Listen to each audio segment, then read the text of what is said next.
ఏదైనా రాష్ట్రం ఉందంటే తెలంగాణ రాష్ట్రం ఉందని నేను చెప్పదలుచుకున్న మిత్రులారా.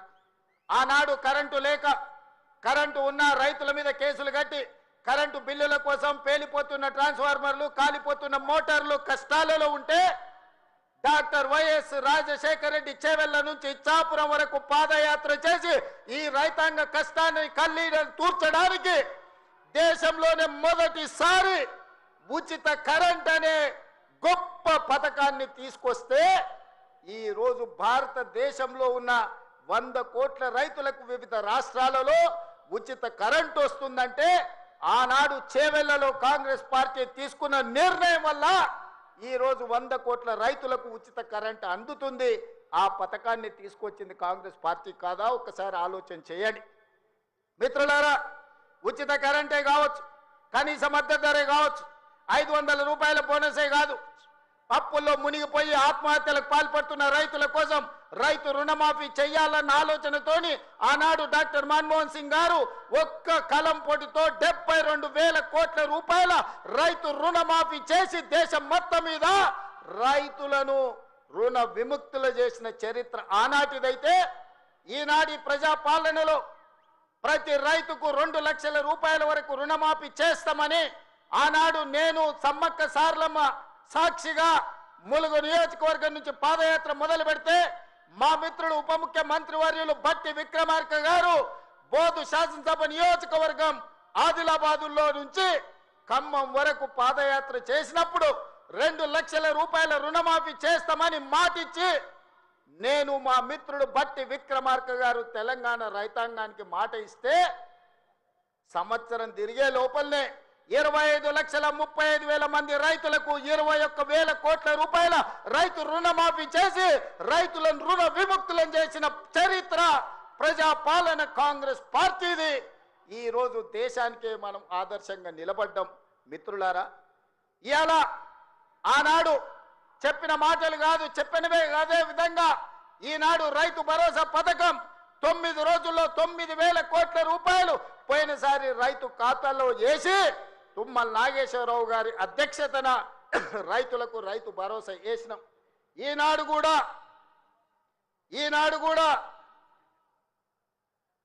కూడా రైతు భరోసాలో భాగంగా మొదటి విడతగా 3,500 కోట్లు, రెండవ విడత 2,200 కోట్లు, మొత్తం 5,700 కోట్లు ఈరోజు రైతుల ఖాతాలో రైతు భరోసా వేసి వచ్చే నెలలో ఇంకా 3,300 కోట్ల రూపాయలు రైతు భరోసా పథకంలో భాగంగా 9,000 కోట్ల రూపాయలు ఇవాళ రైతుల ఖాతాలో వేసి రైతుల కళ్ళల్లో ఆనందం చూడాలి. వ్యవసాయం దండగ కాదు, వ్యవసాయం పండుగ చేయాలని ఒక గొప్ప సంకల్పంతో ఈనాడు ఇక్కడ మనం ఈ కార్యక్రమం తీసుకున్నాం మిత్రులారా. ఇంత మంచి పండుగ కార్యక్రమం చేసుకుంటూ రైతులను ఆదుకుంటూ రైతుల కష్టాలు తీర్చుకుంటూ సాగునీటి ప్రాజెక్టులు పూర్తి చేసుకుంటూ రైతుల అవసరాలు ఏమున్నాయో అడుగుతూ ఇల్లు తిరుగుతూ రైతులు పండించిన సన్న వడ్లను ఈనాడు పేదలకు 3,15,00,000 మంది తెలంగాణ బిడ్డలకు ఇవాళ సన్న బియ్యం, తెలంగాణ పండించిన బియ్యాన్ని ఇవాళ పేదలకు అందిస్తున్నాం. ఎక్కడైనా ఏ రాష్ట్రంలో అయినా ఈ భారతదేశంలో స్వతంత్రం వచ్చి 75 సంవత్సరాలలో నేను ఇవాళ సూటిగా సవాలు విసురుతున్నా. గొప్పలు చెప్పుకునేటోళ్ళు, దెబ్బలు చరుచుకునేటోళ్ళు, తొడలు కొట్టుకునేటోళ్లకు సూటిగా నేను సవాలు విసురుతున్నా. ఎన్నడైనా కలలో కూడా మీరు పేదవాళ్ళకు సన్న బియ్యం ఇవ్వాలి.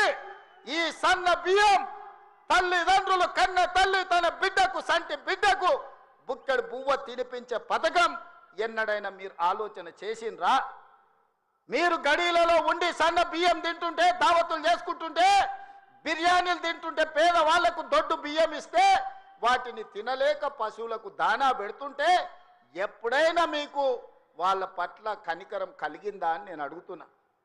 ఇవాళ నేను అడుగుతున్న మిత్రుల ఈ వేదిక మీద నుంచి ఒక ఆయన అంటున్నాడు, ఇంతకాలం శ్రీధర్ బాబు గారు, అడ్లూరు లక్ష్మణ్ గారు అనేవాళ్ళు ఆయన పెద్ద మనిషి అని. ఇక ఆయన పెద్ద ఆయనను కాదో నాకైతే తెలియదు, కానీ ఆయన అంటున్నది ఏందయ్యా అంటే ప్రజాపాలన పోవాలి, పాపాల భైరవుడు రావాలంట. నేను అడుగుతున్న మా మిత్రులను, ప్రజాపాలన ఎందుకు పోవాలి? ఫామ్ హౌస్ల పండుకున్న పాపాల భైరవుడు ఎందుకు అధికారంలోకి రావాలి అని నేను అడుగుతున్న ఈ వేదిక మీద నుంచి. ప్రజాపాలన ఆ పెద్ద ఆయననో వాళ్ళ తాతనో వాళ్ళ ముత్తాతలో తెస్తే రాలేదు. ఈ ప్రజాపాలన వచ్చింది.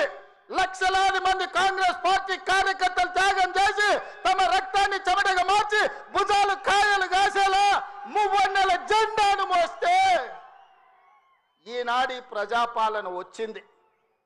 నీ నెత్తి మీద దరిద్రం ఉండి నువ్వు జగిత్యాలలో ఓడిపోతే ప్రజలు తిరస్కరిస్తే నీకు మంత్రి పదవి ఇవ్వకపోతే ప్రజాపాలన పోవాలనా? ఇవాళ నిన్ను పెద్ద మనిషి అని మేము పిలవాలనా? పెద్ద మనిషి అని పిలిపించుకునే అర్హత నీకు ఉన్నదా అని నేను ఈ వేదిక మీద నుంచి అడుగుతున్నా. నేను అడుగుతున్నా ఇవాళ పెద్ద మనిషిని, ప్రజాపాలన ఎందుకు పోవాలి? పాపాల భైరవుడు అధికారులు ఎందుకు రావాలో నువ్వు జవాబు చెప్పాలి. నీ పదవి కోసం, నీ అధికారం కోసం, నీ ఆకాంక్ష కోసం ఆనాడు 1983 చరిత్ర వెనక్కి వెళ్ళి ఆయన పుట్టు పూర్వతరాలు పుట్టు మచ్చలు ఇవ్వాలి. ఈ వేదిక మీద నుంచి నేను చెప్పదలుచుకున్నా. ఆయన నీతేంది, ఆయన జాతేంది, ఆయన దోస్తేందో ఇవాళ మీ అందరి ముందర నేను విజ్ఞప్తి చేయదలుచుకున్నా. మిత్రులారా, 1983లో తుమ్మల నాగేశ్వరరావు గారు సజీవ సాక్షి. ఆనాడు అన్న పెద్దలు నందమూరి తారక రామారావు గారు యువ న్యాయవాదిగా జగిత్యాలలో న్యాయవాది పదవిని బాధ్యత నిర్వహిస్తుంటే పిలిచి భుజం తట్టి నీకు ఎమ్మెల్యే టికెట్ ఇచ్చి నీకు ఎక్సైజ్ శాఖ మంత్రి ఇస్తే సంవత్సరం తిరిగే లోపలనే అన్న ఎన్టీఆర్ను వెన్నుపోటు పడిచి నాదెండ్ల భాస్కరరావుతోని జట్టు కట్టిన నువ్వు నాదెండ్ల భాస్కరరావు సోపతిని వదిలి కాంగ్రెస్ పార్టీలకు వచ్చి 40 సంవత్సరాలు పూర్తయింది. నేను అడుగుతున్నా పెద్ద మనిషిని, ఈ 40 ఏళ్ళు జగిత్యాల నియోజకవర్గమే కాదు కరీంనగర్ జిల్లాలో ప్రతి కాంగ్రెస్ పార్టీ కార్యకర్త 14 ఎన్నికల్లో 11 సార్లు ఎమ్మెల్యే, 3 సార్లు ఎంపీ, 1 సారి ఎమ్మెల్సీ, 14-15 సార్లు బీఫామ్ ఇస్తే దుఃఖాన్ని దిగముంగుకొని ఎన్టీఆర్ను వెన్నుపోటు పడిచిన నిన్ను, నాదెండ్ల భాస్కరరావు అనుచరుడైన నిన్ను ఎమ్మెల్యేగా, ఎంపీగా, ఎమ్మెల్సీగా ఏ ఎన్నికల్లో పోటీ చేసినా వేలాది మంది కాంగ్రెస్ పార్టీ కార్యకర్తలు నిన్ను భుజాల మీద మోసిన మాట నిజం కాదా?